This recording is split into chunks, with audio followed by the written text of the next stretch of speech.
chased after the sun and the fading light of day. Watch the broken shards slip away.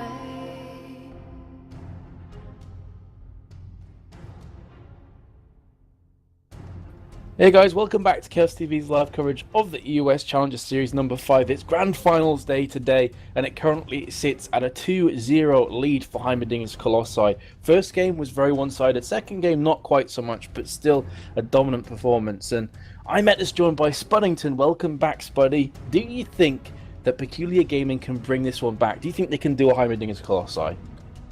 It's going to be a long road. If they want to come back into this, they're going to have to put down some seriously good performances. It is one of those things, though, the more a team gets ahead in these best of fives, the more likely they are to get overconfident when they play, the more likely they are to then suffer issues later on, you know, if they then lose a game, because they tend to be like, oh, wait, actually, we lost that, wasn't expecting to lose that. But still, you know, we're good, then lose the second game, and then you're like in the third game, you're like, oh god, and then they're really just put off terribly. But we have got some bans coming in right now. We have got Elise, Shen, Zach, Thresh, and Twisted Fate, and actually finally there, coming out from Peculiar Gaming, we've got Fizz. I am going to be flying somewhat blind at the moment because my internet, as everybody knows, is pretty awful. And my stream won't even load, so I'm going to be going off memory here, which definitely isn't my forte, as anybody knows if they've ever heard me cast before. So yeah, I mean, obviously hearing the Fizz ban, I'm assuming that's from Peculiar Gaming. They don't want to have to put up with Extinct again.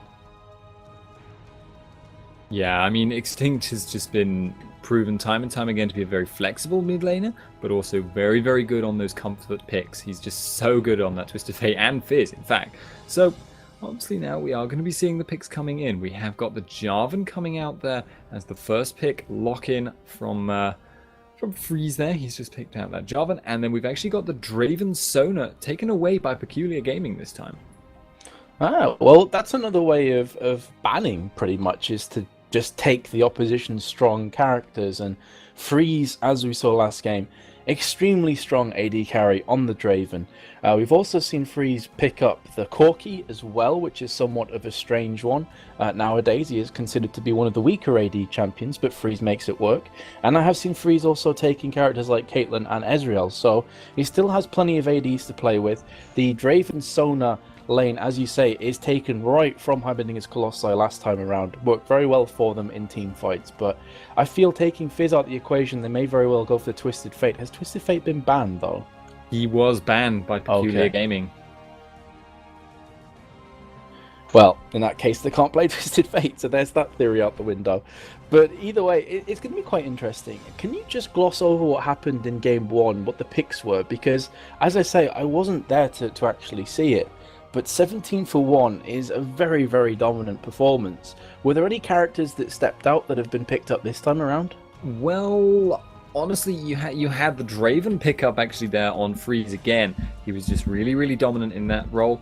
You saw actually the both of the bot lanes moving to the top lane, but despite the golem advantage, Varus was just unable to deal with the Draven Sona lane that the Heimerdingers Colossi had, and they just found themselves really being bullied around, but you know, just so early on. Twisted Fate actually was the Extinct pickup, and he roamed around before level 6, got 3-0, and then just snowballed even further when he got his ult. It was just really a snowball game, and everything went very, very poorly for Peculiar Gaming in it. But we do now have some additional picks coming in. We have Heimerdingers Colossi. The lineup at the moment is Jarvan, Jace, and Caitlyn hovering over Blitzcrank. What we have on Peculiar Gaming is the Draven, the Sona, Xin Zhao, and Kha'Zix. If they do go for the Blitzcrank, then that would suggest to me that they're going to go for a 2v2 lane, because Blitzcrank is classed as somewhat of a counter to both Sona and Draven. Sona's very squishy early game before she can get a few items on her, and so the grab from Blitzcrank is pretty much going to secure her death if her flash is down. Same kind of story with Draven as well, because he has no innate escape apart from his flash. If Blitz can manage to grab him in, it's going to be a lot of burst damage coming down onto him. As I said previously, Freeze is very, very competent, very comfortable as well on the Caitlyn. We've seen Caitlyn Lulu lanes being picked for Heimerdingers Colossi in the past, and then they lane switch. But obviously, with not having Lulu and this very poke-centric duo lane comp, it makes a lot more sense that they 2v2 this up. But we're seeing Blitzcrank taken. Do you think that Draven Sona are going to try and go for the lane switch up here? I wouldn't be surprised if they did, but honestly, it wouldn't be surprising to see them not do it either. They do have purple side though, so I suppose I wouldn't be surprised to see them go down for that top lane. Just look to get really aggressive, but the thing is, Draven does so well against other AD carries because he's so bursty. If they can get the setup with Xin Zhao to set them up to get in range, do that damage on Caitlyn, they will just destroy in a very, very close-up fight. Against, in a 1v2 laner, though, Draven, I mean, he can punish the opposing 1v2 laner quite well. Obviously, he does a lot of damage to them, but unless he can actually kill them, he's going to have a lot of trouble pushing down the tower very, very quickly, because Wicked Blades actually means he can't auto-attack the tower and auto-attack poke the opponent in that lane. And that makes it difficult for him to push, obviously. Makes it harder for him to get that time in on the auto attacks on the tower. But can he, take that tower quickly? Particularly, no. In turn, Spinning Axis doesn't work. Blood Rush is an okay steroid, but it's not particularly long lasting. Not so good on the actual tower destruction. And obviously, 550 range, no escape, puts him in a bit more vulnerable position than, say, Caitlyn. But anyway, we'll be moving into a quick commercial break while we wait for the game to start. We are ticking down the delay timer now. See you in a minute.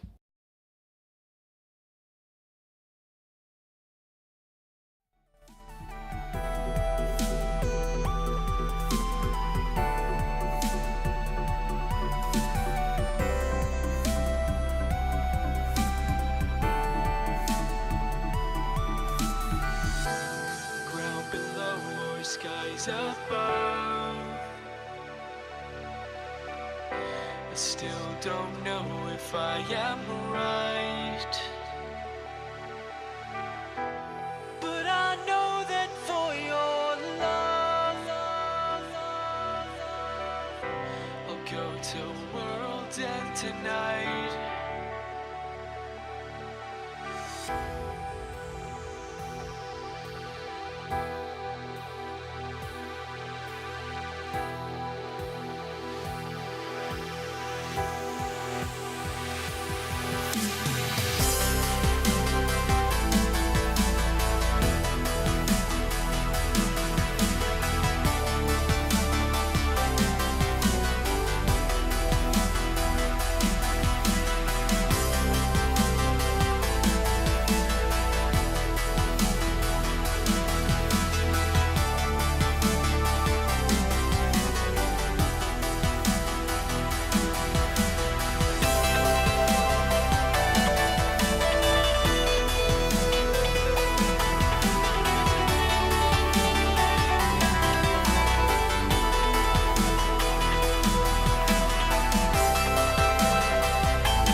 Hello ladies and gentlemen, welcome back to this best of 5 finals between Peculiar Gaming and Heimerdingers Colossi. We're currently standing at 2-0 in the favor of Heimerdingers.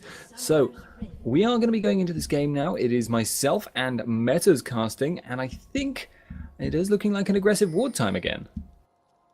Yeah, we've seen this very often from teams in the EOS Challenger Series, and not too surprising that Heimerdingers Colossi are going to go aggressive. That is pretty much their mainstay in League of Legends. They want to be in your face. They want to try and make plays happen. Blitzcrank going for the pull through the wall, not going to quite land on JWoww, but they're still very much in the heart of the opposition jungle. Are going to be recalling now, and I need to have a quick client restart because it's very, very laggy for me, Spud, so I will be right back, dude. Alright, well that's okay. We are in turn going to be seeing, you know, as you said, the return to their own jungle here. It does feel like those wards are all they really wanted to get down. They have got a very, very thorough level of coverage though. So Peculiar Gaming, Xin Zhao, obviously amazing, is going to have a lot of trouble getting anywhere in that top jungle without being detected. He's going to start out at double golems, then probably move to red buff, which is probably the best setup in terms of just keeping himself good spot for, you know, not getting caught down. Actually, JWoww and Amazing hitting different targets there, which is a little bit of an interesting choice, but obviously not going to be too big of a deal. They are going to be moving on to that red buff, and Amazing could go to blue, could go for an aggressive gank at level 2, but would expect him to move towards that buff. He'll get a smiteless pull now from JWoww, and actually maybe not a smiteless pull. Might actually go for the smite here. It's been left on very high health. He does have that smite available. There we go, going to go for that smiteless. So looking for more of a sustained clear, and meanwhile we have actually got the Blitzcrank Caitlyn lane moving into the top. Draven Sona still at the bottom.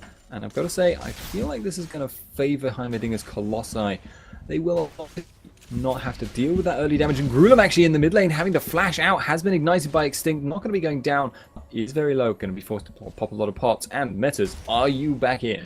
I am back, thank you. Unfortunately, the client has been fixed, so restarts do often work. Either way, yeah, I like this lane switch up from Heimerdingers Colossi because before... Oh, actually, Mithy very narrowly missing the grab down to JWoww, but before JWoww puts a point into his leap, he's going to be very susceptible to the Blitzcrank hook and could get completely destroyed before he even hits level 6. So, one to watch out for, but on the flip side, Yamata Cannon is going to find himself in the exact same position against Matroko and Phalox. Phalox, of course, has been playing a lot of Nami this time around. It's going to be going back to Sona, somewhat of a more, more frequently seen support character in League of Legends, although I do love me some Nami regardless. Either way, they're going to be pushing this tower very, very hard, and it's the same kind of situation again with these split lanes. Often, not a great deal is going to happen before 5 or 6 minutes. They're just going to try and push. The junglers are going to get somewhat leveled up around level 4, level 5, and then maybe try and make some plays occur. But nothing happening just yet. We do see Extinct, though, taking the Jace mid again. He's had a really nice time with this champion in this position, and you can see that he's putting a lot of pain down onto Gruulem. Xin is moving up towards top lane, but are they actually going to be able to finalize a kill? Here comes the leap, actually, and the Void Spikes as well. Xin will be jumping on towards Mithy. The exhaust has been used on towards him, however, and now Freeze is going to be the target, but should be just fine. Didn't even have to pop a summoner spell, so just the exhaust goes down. Yeah, and they did actually also have some similar kind of aggression from Malunu. He was hanging around near the bot lane, obviously. Phalox and Matroko were able to just kind of fight him off, though. Obviously, J4 Nunu, not the highest damage compared to that Draven Sona, so they're not going to be able to actually make anything happen here. We are actually going to be seeing them going in. Nice stand aside, though. Cancels the flag and drag. Malunu was ignited, but is not going to be followed up on. The ignite did go down on Matroko, too. Phalox now in a lot of trouble. We've got incoming Extinct. We have got the Jace jump in on the damage. Phalox gets hit with the hammer, but actually stays alive. Actually gets taken down by the tickle field from Jace's hammer form W. Not going to be too big of a deal in the end. That is first blood, though, so Heimerdingers Colossi looking strong yet again. Absolutely, and it's onto Extinct, so that is going to leapfrog him ahead on items. Kha'Zix did recall before, so Caitlyn Blitzcrank is going to try and push this one. What did Extinct pick up? Well, of course, he's gone for the Tear of the Goddess, as you'd expect, alongside the Long Sword, so he is going to be putting down some significant damage, going to be spamming away his abilities, trying to max out the Tear of the Goddess to go into a Muramana as this game progresses on. Freeze has managed to put down quite a big chunk of damage on the top tower, but they have just seen amazing in the tri-bush, therefore pinging it. I'm going to make sure they're not quite as aggressive. So yeah, the first blood comes down, nice awareness from Extinct to go straight down to the bot lane, noticing there was a problem, picks himself up first blood, and like you said, very, very nice start for Heimerdingers Colossi. Yeah, and it actually looks like Extinct may roam towards this top lane now. Actually just going to put down the ward, covering that Wraith camp out. So they're going to be starting to make Grulum suffer if he lands any Shock Blast at this point. He's got 3 points in the skill, which is going to mean it's starting to do a lot of damage every time it hits. And he's also got the mana to start throwing out much more speculative shots. You can just kind of say, I think this might hit, and go for it. And it won't really cost him too much if it misses. So, and obviously if it does hit, it's going to give him a lot of presence in that lane, be a lot of damage, and that's dangerous. Now we have Grulum actually putting down a bit of damage though. Extinct having to back out from that trade-off. It's going to be, you know, just continuing to farm this out. Grulum at the moment, 36 CS to 44 on Jace, so it's actually a pretty significant gold advantage, especially counting that first blood. Malunu is waiting in the wings. And actually at top, sorry, we have Amazing going in. Freeze is in a lot of trouble in the mid lane, though. We do also have Grulum getting ignited. He's not going to be in trouble. Zin now at top on Mithy, and the damage is going down. They did pick up the Caitlyn kill. Motroko could go for that dive, but he's not going to go for it. Does actually not manage to get that kill, and Peculiar Gaming come out ahead. Really, really smart play from Peculiar Gaming. I honestly do not believe that Freeze and Mithy were expecting the bot lane to rotate top this early on without picking up the tower. So very, very smart play here. And now we're going to be looking to push the envelope at the top. Also, another thing that I was going to mention before that action kicked off, I am keeping an eye on Maluno here, who's kind of skirting around the edges. He has changed his mind going towards top. Going to make sure this tower doesn't fall just yet. But Jace is deceptively fast with the acceleration gate and the transform buff that he gets with the additional movement speed. He can rotate very quickly. He can roam and gank. So Orianna does not have the teleport summoner spell, meaning she's not going to be as versatile with maneuverability. Look at the damage just chunking through Golem, even with the shield on afterwards. Still down to about a third of HP. Very, very scary stuff. Extinct, however, doesn't have a great deal of mana left, so Golem's probably going to be a bit more aggressive here, a bit more confident. Either way, Caitlyn Blitzcrank have rejoined the top lane again and stopped their tower from taking any additional damage. So looking pretty good. Orianna going very, very low again from that combination. Has to be careful because Jace, even though he doesn't have a great deal of mana, with the Tear of the Goddess, that's going to be coming back up fairly soon. So Grom does not want to get caught out. Yeah, and it looks like Extinct is actually going to try and use that hammer form to... Actually, no, he's using the transformations to generate a little bit more mana for himself. And now he's going to pick up that blue buff, so now Orianna has to go back. No other option available. Extinct may look to cancel this, though. He will go into vision range fairly soon, but it looks like he's just going to opt to push out the lane instead. We go aggressive on the minions, and actually in top lane, Zin is in. We have the ultimate from Draven. Mithy has got the armor shred. Not going to happen, though. We have, in turn, now got Motroko landing the axe onto Freeze, but nothing going to come of it. Jarvan continuing to farm out this bot lane. JWoww has actually popped his red elixir, which is going to run out fairly shortly now, and he's going to back out. Manamune already on Jace. That is scary times. As you completely correctly said, he is just switching between the transforms constantly. It's just under 5-second cooldown. That will put a point onto his Tear of the Goddess stacking up, and Jace effectively has 8 spells and he can just spam through them without much problem. So especially with that blue buff, he is going to be looking to stack a lot of points here, already on 240. Let's have a quick look at Kha'Zix, who also has a Tear of the Goddess on 4. So that goes to show how different these two characters are right now in terms of power. Drake is still up, still very much a global contested area, but neither team seemingly too interested with both the duo lanes at the top. So I feel what this is going to come down to, Spud, is whoever can take that top tower first and then rotate to bot lane to try and take a quick sneaky Drake. Yeah, and there's always that potential, though, for an early Drake attempt simply by having, you know, one person and Malunu, because Malunu, obviously being Nunu, is very, very sustained. He can actually tank Drake for a long, long time, and he now has that percent damage from the Ornery Monster Tail, so that's going to be a little bit of extra potential for that Drake attempt.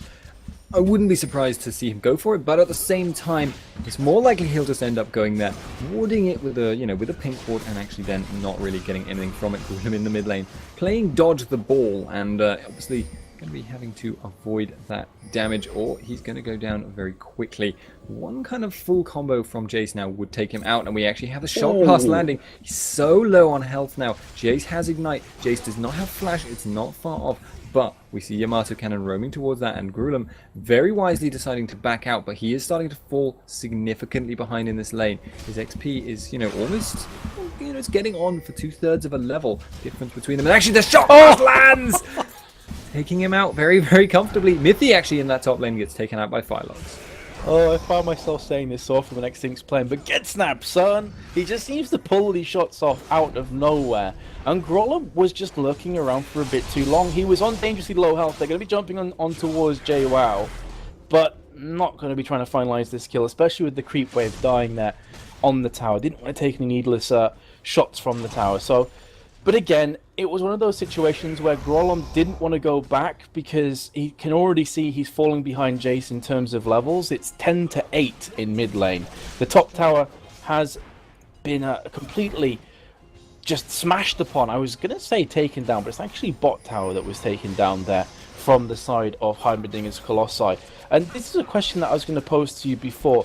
Orianna, she's gone for Tear of the Goddess and Sork Shoes against the Jace. Would you have maybe been tempted to go for a cloth armor to negate some of the damage? It's always a very tempting thing, and actually in top lane, Phylox gets grabbed there. Mithy now going in with the aggression. We have got the potential ace in the hole, which I think Matroko is very much aware of. He's going to go sticking around and going to try and block that out. It's a very tempting option to go for that Seeker's Arm Guard, but you have to be aware when you're on a character like Orianna that you kind of need that damage. There is actually a ward there. They are aware of Grulum and they could go for the grab. I'm not sure if they wouldn't regret it if they did though. So Malunu hanging around now, actually has got the blue buff, has got the red buff, has got the blood boil. He's actually going to throw in the ice ball now. Grulum looking to flash out, but he can't actually do that without running into Extinct. He does do so. Shockwave goes down. It's going to keep him away. Dissonance goes down. The flash from Malunu, and the Piltover actually picks it up from Freeze. Yeah, sharing the love, sharing the kills here, allowing that AD carry to get that one. So it's looking precarious again here for Peculiar Gaming. They are trying to make something happen here. They're trying their best to stave off the consistent onslaught the Heimerdingers Colossi are putting out, but it just doesn't seem to be enough right now. Extinct going even further ahead of Orianna. Orianna already died 2 times. Jace yet to fall, so he is going to be farming mid again. Look at that CS difference. 125, 127 now to 79. Now with Orianna being dead, as I was saying before, when something happens, watch them to try and take this Drake. It's exactly what they're going to do. So they are going to escalate it even harder here in their gold advantage. And honestly, when Jace goes back, he's going to have about 800 gold to spend on top of the pickaxe, longsword, and Manamune accredited to his name. So I'm assuming he's going to wait for 1,025 gold or thereabouts and go back and finish off his last Whisper. And then his damage for this stage of the game is just going to be colossal. That's going to chunk through at least 50% of Grulum's health. Yeah, and that's just not a situation you want to be in because it's so difficult to dodge those shock blasts. Obviously, though, you can play it very, very carefully. You can always try and stay out of range, but Extinct has demonstrated a very good knowledge of how best to fire those shots, how best to just take people out with them, and he fires them from out of range, so you don't get the animation, you don't get the chance to react, you don't even get the chance to shield quite often. Grulum not getting the chance there, taking that into the face, and now we have Mithy roaming towards this mid lane, who was spotted out. He's actually going to pink ward that top lane, and that just puts Grulum in even more of a dangerous situation. The top tower has gone down though, so Matroko can now try and roam around. Phylox can do the same. We have got JWoww farming up decently at the moment, 86 on that compared to 86 on Yamato Cannon, so they're very, very much equivalent. Very, very strong characters in general, but they perform very different roles. Kaostv being that kind of assassin, sometimes moonlighting as that split pusher, but I would expect to see him trying to play more of an assassin-y role. It's going to be trying to focus out guys like Freeze, if he can, obviously also has quite a lot of poke to contribute, but He's going to be needed here. He needs to do something because Grulum right now is just not in good shape at all. Yeah, it's very much just being bullied out from Extinct. I was going to say, you know, he'll go back and pick up Last Whisper, but this team come in there, give him another blue buff, so why not just lurk around? Why not stay around when you have that constant mana regen coming in? Maybe try and take this tower, maybe try and get another kill on towards Grolem, but Extinct is toying with the idea of recall. I'm going to be taking Wraiths instead, and trying to push forward that gold even more. He's got 1,600. He'll have about 1,750 after he's finished with those Wraiths. And looking to really stamp his authority on this game. It's looking so scary for Orianna. She has picked up a cloth armor, but still, look at the damage. It's at least a quarter. And when Jace goes back and builds up a few more items, it's going to be hurting a lot more. There we go. He will be recalling. Let's have a look how much gold. 1,800 to his name. I am keeping a half an eye on top lane as well as we...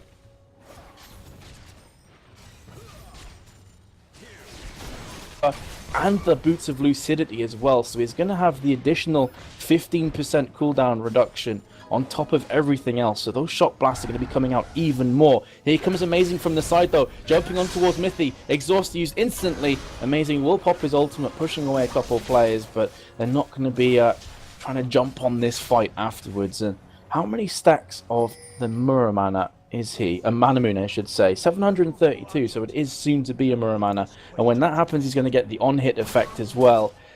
I know we're talking a lot about Jace here, Spuddington, but his damage is just so scary. I feel he needs to be basically highlighted.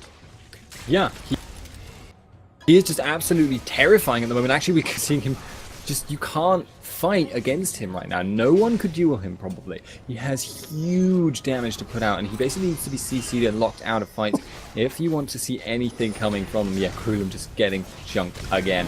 And now we have, you know, Extinct actually could be not a relevant thing at the moment. Mithy is heading in this top lane. The grab is available. He actually whiffs it. So, a bit of a shame there. Yamato Cannon going under the tower, though. He is actually possibly overcommitting here. Cataclysm goes down and he flashes out. He's very fond of that particular maneuver. But he has had to use it a couple more times than I think probably is ideal to just kind of abandon ship when he does something wrong. He hasn't taken a point in his W either, which is a little bit surprising to me. But Extinct pushing down this mid lane and just able to completely bully out Grulum one-on-one now.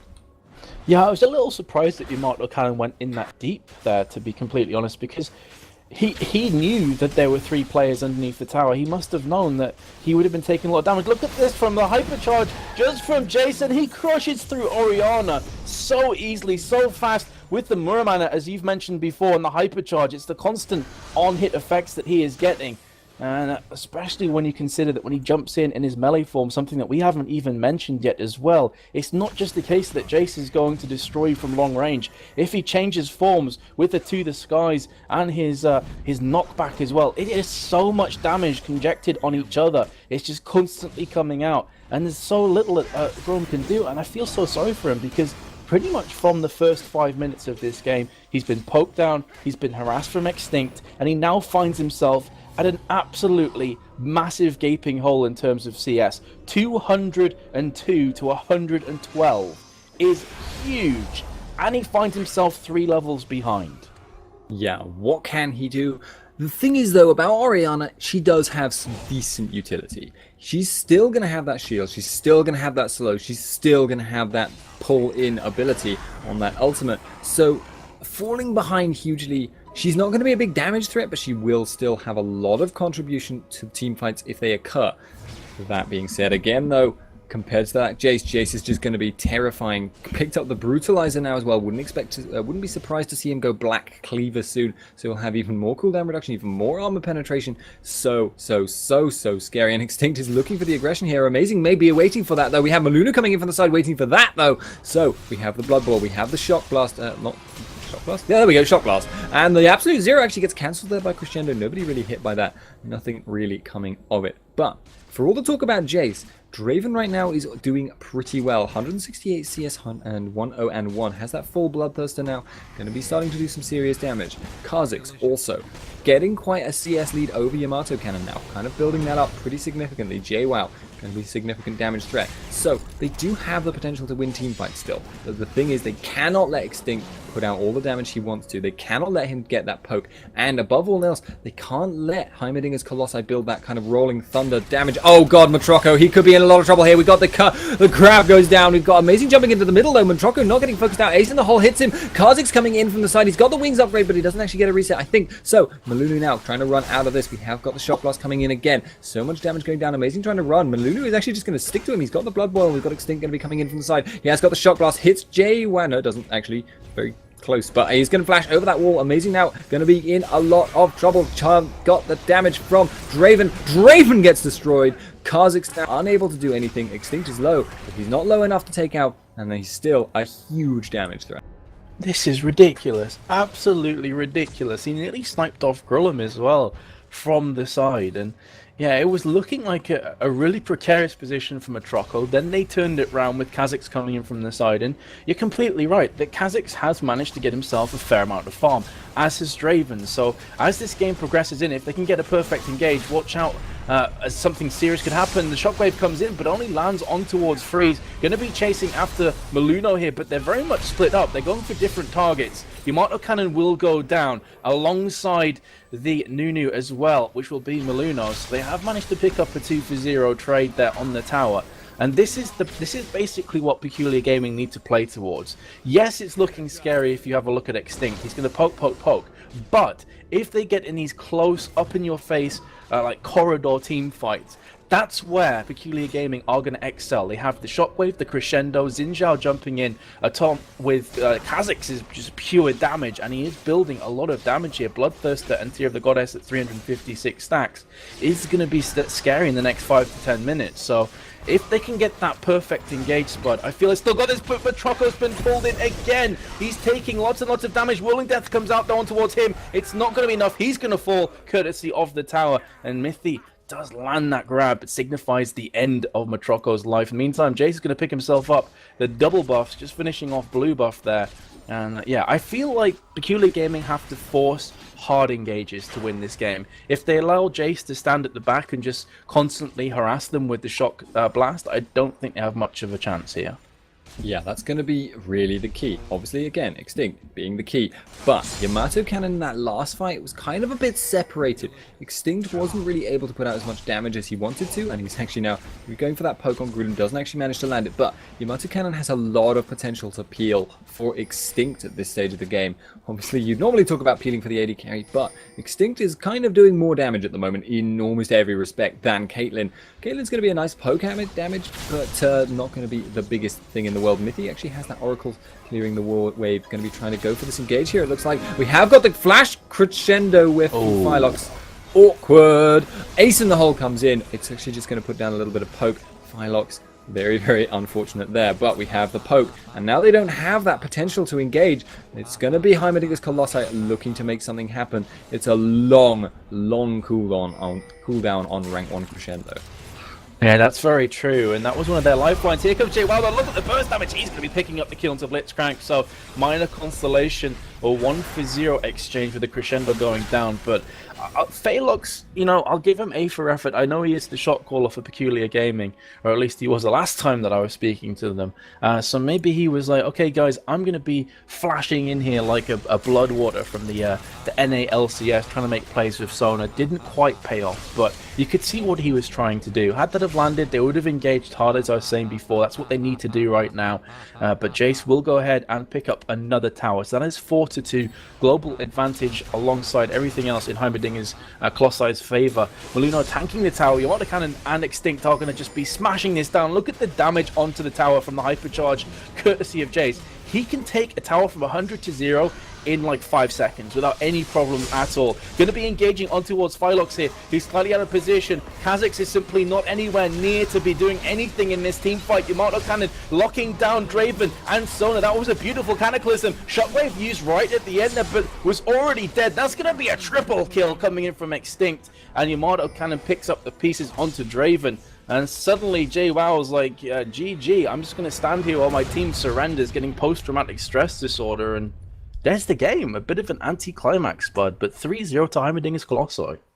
Incredibly well played by Heimerdingers. Honestly, they just rolled it from the start. They had such a good setup every game. They played it so well every game. And honestly, you've just got to say, they outpicked, they outplayed, and they had such a good roaming game too. It was incredible to watch. But obviously that is going to be the final game for the 5th Challenger Series.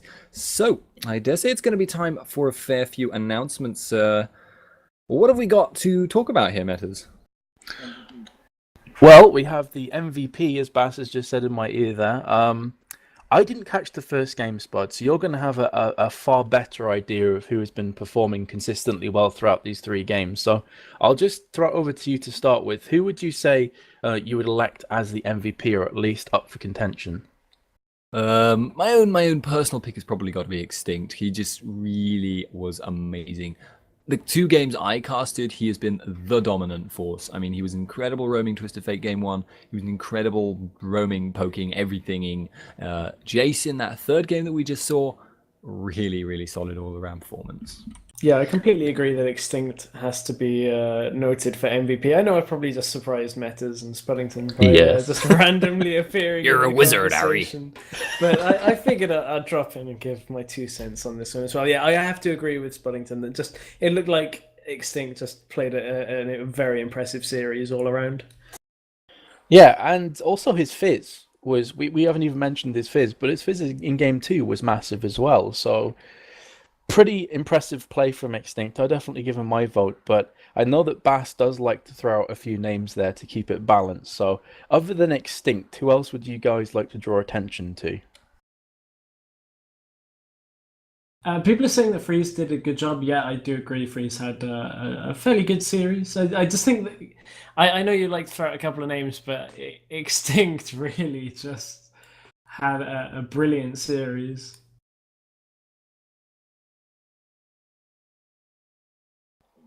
Can they hear you, by the way, Bass? Because I realised it would be quite creepy. Brilliant. Oh, okay. They can't hear you. Wait, So I'll we're unmute my.